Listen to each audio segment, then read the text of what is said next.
eles... Normalmente eu abro o programa falando do Proton VPN e eu nem preciso dizer para vocês, você precisa ter um VPN. O Proton VPN é o VPN que eu uso, o link está aqui na descrição. Se você quiser baixar, ajuda sempre o canal e eu acho que você escapa da censura e protege a sua privacidade.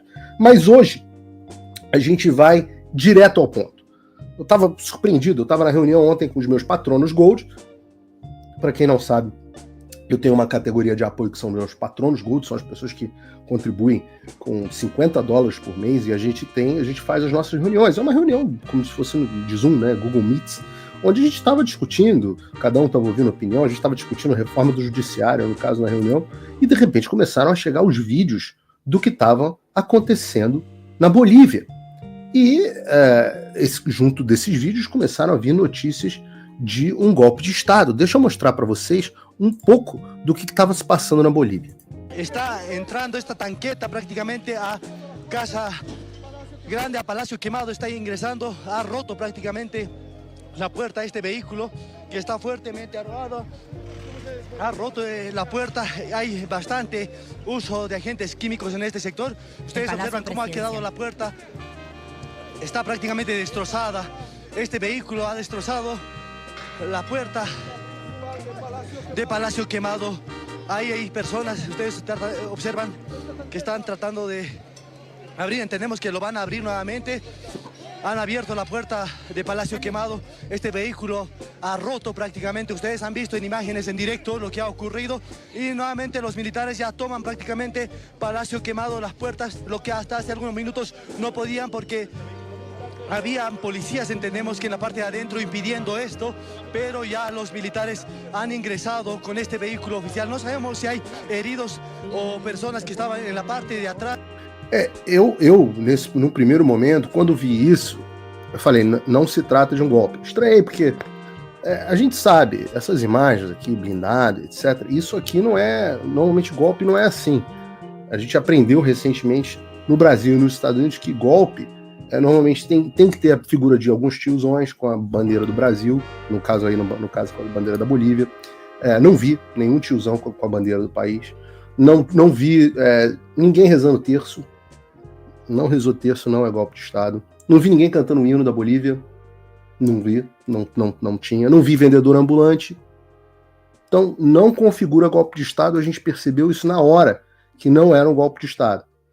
Mas aí vieram as notícias em seguida, dizendo, não, era um golpe, mas o golpe não foi adiante. E aí eu estava conversando, procurei muita gente, inclusive uma amiga que trabalhou no governo do Evo Morales na Bolívia, e não estranhe, eu tenho amigos das mais diversas esferas. Quando eu digo que eu tenho bastante tolerância política, é disso que eu falo. E ela falou, olha, nem eu sei o que está acontecendo aqui. Tá estranhíssimo isso. Essa história tá estranhíssima. Então, para me ajudar a desvendar essa história, eu vou chamar o coronel da Reserva do Exército Brasileiro, meu querido amigo, companheiro de tantas jornadas e companheiro de igreja no domingo também, o coronel Gerson Gomes. Gerson, seja muito bem-vindo. Pois é, né, Paulo? A gente, quando pensa que está tudo mais ou menos certo, que a gente pode colocar os olhares lá no Gilmar Palusa, você me sai com essa aí da Bolívia, né? Pô, a gente tava ontem à noite, eu tava já no modo relax, os caras me resolvem fazer um golpe fajuto, desfazer o golpe, o presidente da extrema-direita se posicionando contra o golpe. Fiquei muito confuso.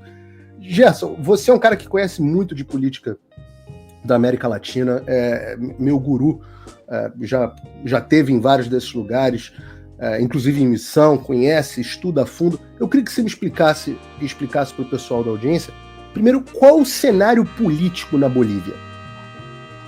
Vamos lá, então é importante a gente olhar para essas imagens que você colocou, trazendo primeiro algumas sinalizações, né? Que você fez obviamente, essa comparação jocosa com o nosso golpe do Brasil, né, lá em Brasília, mas você vê que essas imagens que você está mostrando, esse aí não é o Palácio Presidencial que está funcionando.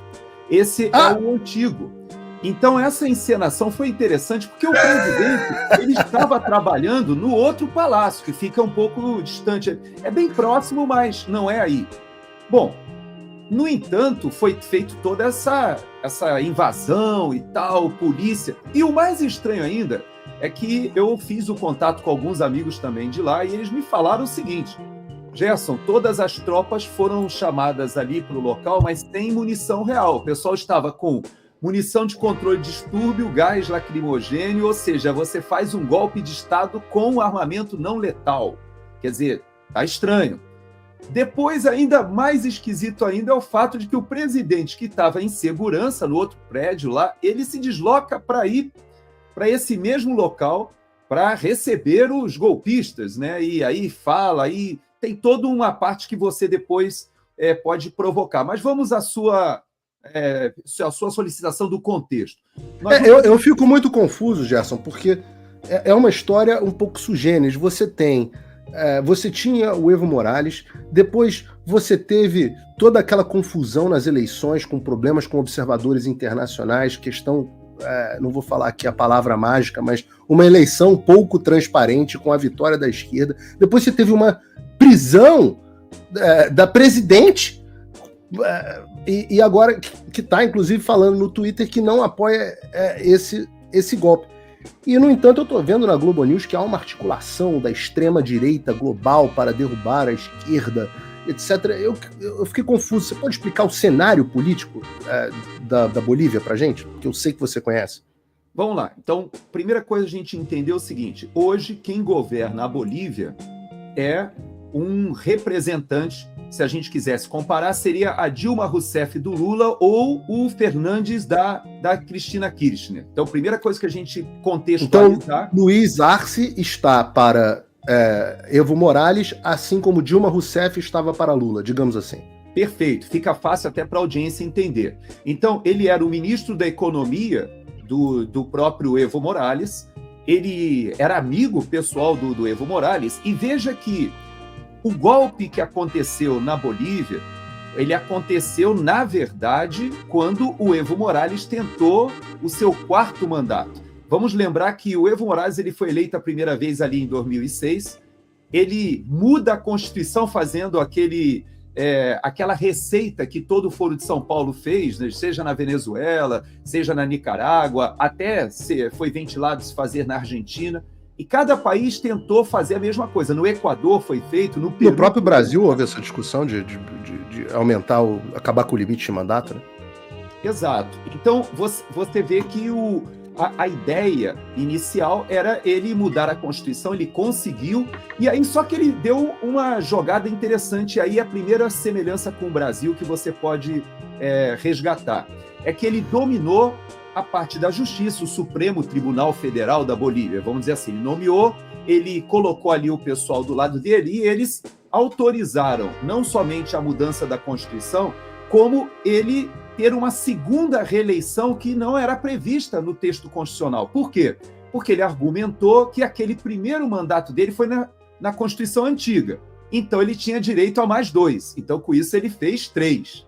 Só que quando ele estava terminando o terceiro, e viu que não tinha jeito, ele resolveu fazer um plebiscito para ver se eles autorizariam que mudasse a Constituição de novo e ele ficasse um 4º, 5º, 6º.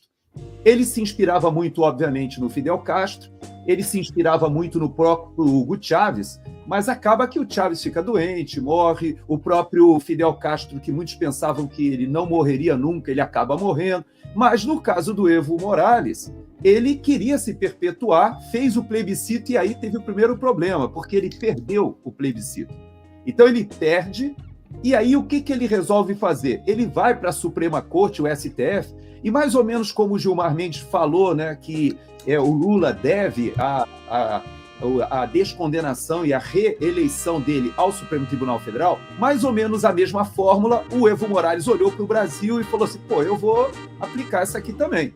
E aí o Supremo Tribunal Federal me saiu com uma sensacional lá, o boliviano. Ele disse que era um atentado aos direitos humanos não permitir que o Evo Morales concorresse a 4ª vez. Aí pegou mal, porque aquele mesmo tribunal que você foi em Washington apresentar suas denúncias, o pessoal foi lá e disse, olha, não dá. A OEA falou assim, olha, essa daí tá difícil de engolir, dizer que é direito humano não deixar o pobrezinho concorrer a 4ª vez. E aí, as Forças Armadas, e é importante esse ponto, porque aí é que entram as Forças Armadas. Eu estive com militares bolivianos lá no Haiti, e eles me explicavam a situação do Evo Morales. Eles diziam o seguinte, coronel, mi coronel, né, como eles falam, a situação é a seguinte, a gente vai empurrando com a barriga até que o Evo Morales vai ter uma hora que ele vai ter que ir embora. Pô, já ouvi isso antes em alguma força armada da América Latina, não sei onde foi. Pois é, então o que eles fizeram? Eles foram aguentando, mas só que o Evo Morales resolveu dar essa de não sair, e as Forças Armadas, na época, elas apoiaram o movimento popular, dizendo, olha, 4º mandato não dá. Mesmo assim, o Evo Morales encarou a eleição, foi eleito, só que ele foi eleito e foi denunciado por toda a comunidade internacional, e de lá para cá se instala um regime bem interessante. Por quê? Foi eleito supostamente, né, Gerson? Não, sim, supostamente eleito, porque havia uma série não só a questão de ser ilegal, porque ele não era reconhecido por 4º mandato, mas a Suprema Corte lá disse que ele tinha o direito humano de participar, mas também foi manipulado, houve toda uma questão de falcatruas ali. Bom, transparência eleitoral, vamos chamar essa palavra. Sem transparência, eu estou tentando achar o termo para não falar, mas na verdade houve... O pessoal entendeu aquilo que a gente não pode dizer. Isso, exato. Mas houve. E o que acontece é o seguinte, olha só, a Yannis, que aliás eu quero te parabenizar, né, porque a filha da Yannis, ela tweetou ontem, né, e até eu vi você colocando lá no teu X, né, que até a Yannis consegue ter o X dela funcionando presa e você não consegue. Pois é, uma coisa impressionante, cara. Ela tá lá falando no X dela à vontade, presa por abolição do Estado de Direito, sei lá qual foi o crime que enquadraram ela, presa por um golpe, e tá lá com toda a ditadura da Bolívia, com todo o problema do Foro de São Paulo. Eles não têm a coragem de fazer com a ex-presidente o que fazem comigo, que não sou sequer acusado de nada. E não somente ela, o Camacho também. Se você olhar o governador, exato, você vê que não só a ex-presidente quanto o governador, que também está preso, ambos foram presos com o retorno do Evo Morales. Veja que, voltando ali naquele momento, a população se rebela, há um grande movimento, e o Evo Morales ele acaba fugindo para o México, depois ele vai para a Argentina, e o que aconteceu? Ninguém queria assumir a presidência, Paulo. Eles foram assim, bom, o que a Constituição diz? O vice eu não quero. Aí foi para o presidente do Senado, eu também não. Aí foi aquele negócio, sobrou para Yannis, que era vice-presidente do Senado, acho que era uma coisa assim. Sobrou para ela e ela falou, olha, eu vou assumir, vamos fazer um governo interino e vamos convocar novas eleições. Então ela foi super democrática. E ela convocou novas eleições, e o que aconteceu? O Evo Morales, do exterior, atuando ali da Argentina, ele conseguiu aquilo que o Correia não conseguiu no Equador.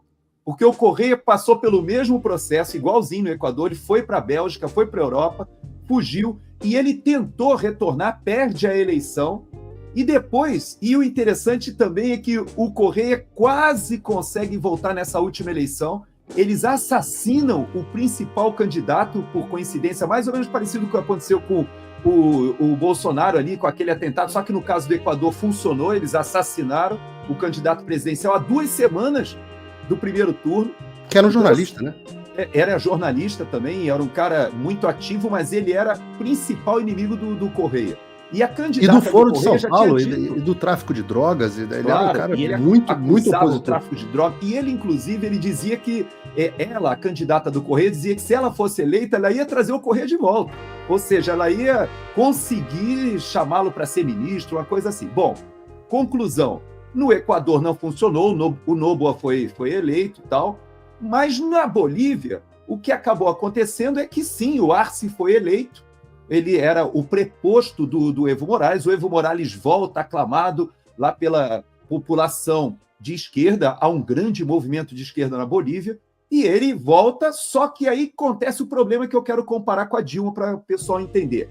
Imagina que a Dilma, ela está lá no primeiro mandato dela, tal, gostou de ser presidente, e aí ela chega e fala assim, olha, eu vou mobiliar o STF e vou fazer o seguinte, eu não vou deixar o Lula retornar, não. O Lula não pode ser inocentado, eu não quero concorrer com o Lula, não. Eu quero ficar eu mesma no poder. Foi mais ou menos o que aconteceu com o Arce, porque o Arce, ele mobiliou a Suprema Corte lá da Bolívia. Eles negaram a possibilidade do Evo Morales se candidatar no ano que vem, porque ele diz que vai se candidatar, achou o Partido Socialista lá da Bolívia, e o Arce hoje, em tese, ele é o arqui-inimigo do Evo Morales. Eu digo em tese, porque é muito difícil a gente conhecer esses bastidores, seria mais ou menos como se fosse uma briga entre o PT e o PCO, né? Porque de vez digamos, uma ala se a Dilma tivesse quisesse ficar no poder e o Lula quisesse voltar, uma briga interna dentro do PT, digamos assim. Exato. Só que na Bolívia, o que aconteceu? O pessoal meio que descondenou ali o Evo Morales, mas não permitiu que ele se reelegesse. Aliás, era isso que muita gente dizia que no Brasil, se nossa Suprema Corte tivesse tido o mínimo, né, de coerência, eles poderiam até descondenar o Lula, mas jamais tê-lo tornado elegível, né, como aconteceu. Mas no caso do Evo Morales, ele está impedido de competir ou de participar da eleição do ano que vem pela corte que está mobiliada pelo Arce. Então, esse é o impasse que temos hoje. Agora, do ponto que interessante, de vista um impasse, então, interno da esquerda, uma tensão... E houve, inclusive, uma convocação de greve por parte do Evo Morales contra problemas com os caminhoneiros, se eu não me engano. Contra o Arce. Contra o Arce. Então, assim, como se o Lula tivesse convocado uma greve de caminhoneiros contra a Dilma. Exatamente, a tua comparação está perfeita. Ou que, de alguma forma... no caso da Argentina não dá para comparar, porque a Cristina ficou de vice, né? Ela ficou ali segurando o Alberto Fernandes. Mas no caso do Lula, está perfeita a tua comparação. Então, o que aconteceu? A Bolívia hoje, Paulo, e é importante a gente abrir esse parênteses, porque você conhece a economia mais do que eu. Esse parênteses é fundamental para a gente entender que hoje a Bolívia está enfrentando a sua pior crise econômica em décadas. Para vocês terem uma ideia, há poucos anos atrás, a Bolívia tinha mais ou menos ali uns 15 bilhões de dólares como reserva cambial. Então, isso permitia a Bolívia vender, exportar, importar. E dizem que o período do Evo Morales não foi um período economicamente desastroso, né? Pelo contrário. Houve crescimento econômico. É que eu sempre não coloco só o crescimento econômico na conta, mas ele nunca adotou as reformas socialistas, estatizantes, dirigistas do Maduro ou do Chávez na Venezuela. Ele adotou um regime, pelo contrário, com mais presença do mercado, etc., e a economia cresceu. Ele foi jogando, mas só que o próprio Evo Morales, ao final, naquela fase em que ele começou a radicalizar ali no seu terceiro mandato, ele já começou a ter dificuldades na economia também. Mas o fato é que o Arce ainda foi eleito dizendo que ele era o ministro da economia do Evo Morales e que ele ia manter a mesma política. Mas o fato é que hoje, para você ter uma ideia, a Bolívia não tem gasolina e diesel. Eles importam quase 70% do diesel e mais da metade da gasolina, 50 e poucos % da gasolina.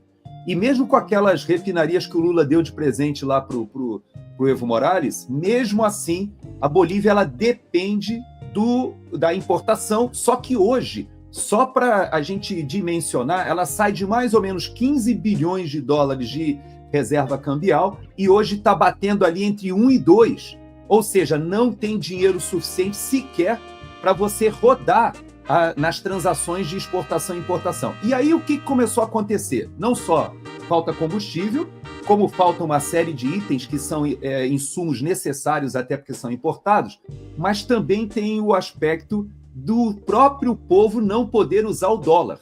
Então, o que aconteceu? O dólar foi congelado, o pessoal que tinha títulos, inclusive bolivianos, ali para 2028 e tal, começaram a despencar, e tudo isso foi acontecendo e ninguém falava nada, porque a Bolívia é um país tão pequeno, no meio do continente, não tem saída para o mar. Aliás, mais uma questão jocosa, né? Foi preso junto ali o comandante do Exército e o comandante da Marinha. Então, a Marinha, o pessoal, né, o meme, obviamente, correu solto, né, nas redes sociais, que a Bolívia, junto com o Paraguai, são os únicos 2 países, né, que nós temos na América do Sul que não tem saída para o mar. Mas aí, fechado esse pequeno parênteses jocoso, o que aconteceu foi que a Bolívia hoje ela tem um presidente com 20 e poucos % só de apoio popular, com seu arqui-inimigo, que divide o Partido Socialista conspirando contra ele, mobilizando, inclusive, os sindicatos dos cocaleiros. E não podemos esquecer que o Evo Morales foi o primeiro presidente indígena, né, da Bolívia. Ele tem um apelo, uma ligação, né, muito grande com o movimento indígena, né, na Bolívia, que tem nada a ver com o movimento indígena de outros países, porque o indígena na Bolívia ele é aculturado, ele de fato está inserido na sociedade, e ele faz esse movimento para mobilizar o país em greves e bloqueando estradas contra o Arce. Então, é nesse contexto que acontece esse pseudo-golpe. Então, você tem um país em crise econômica, com uma divisão dentro da esquerda, um presidente altamente impopular e uma força armada que está deixando a coisa correr para ver onde é que vai dar. E não deixa de marcar o seu like e se inscrever no canal se você não inscreveu, e se inscrever no meu novo perfil na rede do Elon Musk, que eu quero chegar a pelo menos 100 mil pessoas em breve. Até a próxima.